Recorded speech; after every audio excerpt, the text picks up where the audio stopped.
जय हिंद दोस्तों। आज का दिन 23 सितंबर जो कि भारतीय इतिहास में इंडियन आर्मी के नाम सुनहरे अक्षरों में लिखा गया, जिसे पाकिस्तान आर्मी कभी नहीं भूल पाएगी। ये बात है अप्रैल 1965 की, जब गुजरात के कच्छ में भारतीय सेना पाकिस्तान आर्मी से लोहा ले रही थी और पाकिस्तान आर्मी अपने आधुनिक हथियारों के दम पर भारतीय सेना को कड़ी टक्कर दे रही थी, जिसे देखकर पाकिस्तानी जनरल आयूब खान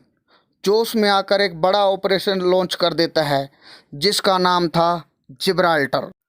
जिसका इरादा था कश्मीर में घुसपैठ करके इन्फिल्ट्रेशन फैलाना,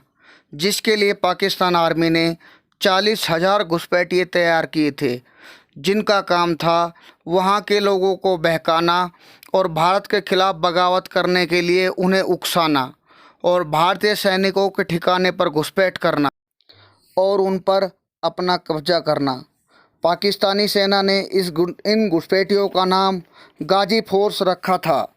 जब अगस्त 1965 में ये गाजी फोर्स कश्मीर में एंट्री करती है, तो इन्होंने कुछ की हाइट्स पर अपना कब्जा भी स्थापित कर लिया था और इन्होंने जो अपने ट्रूप्स थे उन्हें 10 छोटे छोटे भागों में बांट लिया था और इन ट्रूप्स का नाम मुस्लिम कमांडरों के नाम पर रखा गया था। बट जैसे ही भारतीय सेना को इसकी भनक लगी, तो इंडियन आर्मी ने उनको आइडेंटिफाई किया और मॉनिटर करने लगे और दूसरे भारतीय सेना ने एडिशनल ट्रूप्स को भेजना शुरू कर दिया और भारतीय सेना के एडिशनल ट्रूप्स ने इन पर काउंटर अटैक करते हुए उनका धीरे धीरे सफाया कर दिया। लेकिन पाकिस्तान आर्मी ने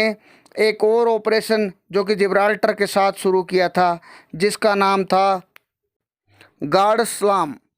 और ये ऑपरेशन भारतीय सेना के ध्यान को भटकाने के लिए चलाया गया था।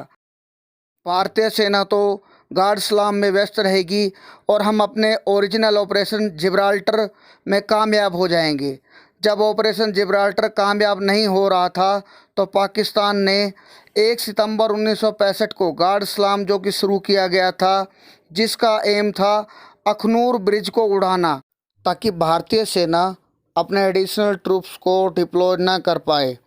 अखनूर ब्रिज जो कि भौगोलिक दृष्टि से बहुत ही ज़्यादा महत्वपूर्ण ब्रिज है, जो पुंछ और राजौरी को जोड़ता है। इस पुल से पुंछ और राजौरी में खाने पीने की वस्तुएं और भारतीय सेना के लिए गोला बारूद सप्लाई होता है। उधर दूसरी तरफ 6 सितंबर को भारतीय सेना पाकिस्तानी सेना को रोनते हुए इंटरनेशनल बॉर्डर पार कर देती है और पाकिस्तानी सेना कश्मीर को छोड़कर पंजाब बॉर्डर को बचाने के लिए भागती है। भारतीय सेना का पंजाब बॉर्डर पर जो अटैक था वो इतना सरप्राइजिंग और इतना ज़बरदस्त था कि लड़ाई के दूसरे दिन ही पाकिस्तानी सेना का अम्नेशन ख़त्म हो जाता है और पाकिस्तानी सेना को भारी नुकसान उठाना पड़ता है। 23 सितंबर को युद्ध को रोकते हुए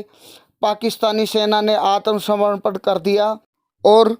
सीज़ फायर की संधि होती है। यहाँ पर ध्यान देने वाली बात यह है कि उस समय पाकिस्तानी सेना बहुत ही ज़्यादा आधुनिक हथियारों से लैस थी, जो कि भारतीय सेना की तुलना में बहुत ही ज़्यादा आधुनिक थे। अब आप लोग सोच रहे होंगे कि ऐसा कैसे हो सकता है, क्योंकि पाकिस्तानी सेना को पूरा सपोर्ट यूएसए द्वारा किया जा रहा था। यूएसए और पाकिस्तान ने सियाटो नाम की एक संधि कर रखी थी, जो कि पाकिस्तान और यूएस द्वारा की गई थी, जिसमें यूएस ने पाकिस्तान को इस संधि के द्वारा बहुत ही ज़्यादा मॉडर्न वेपन दिए गए थे, जिनमें से US modern weapon superior F-104, star fighter F-86 जैसे मॉडर्न इक्विपमेंट और मॉडर्न हथियार दिए गए थे। और भारतीय सेना जो अभी अभी चीन के साथ बहुत ही कड़े युद्ध के बाद बहुत ही ज़्यादा थकी हुई थी और भारतीय सेना बदलाव के दौर से गुजर रही थी, लेकिन हमारी सेना के पराक्रम और अदम्य साहस से इस युद्ध को जीता और उस समय के हमारे प्रधानमंत्री स्वर्गीय श्री लाल बहादुर शास्त्री जी की रणनीतियों के कारण पाकिस्तान को मुंह की खानी पड़ी। तो इस तरह से 23 सितंबर का आप लोगों को पता है कि कितना बड़ा महत्व है भारतीय सैन्य इतिहास में और भारतीय इतिहास में। इसी के साथ मैं अपनी वीडियो को समाप्त करता हूँ। जय हिंद, जय भारत, जय हो इंडियन आर्मी।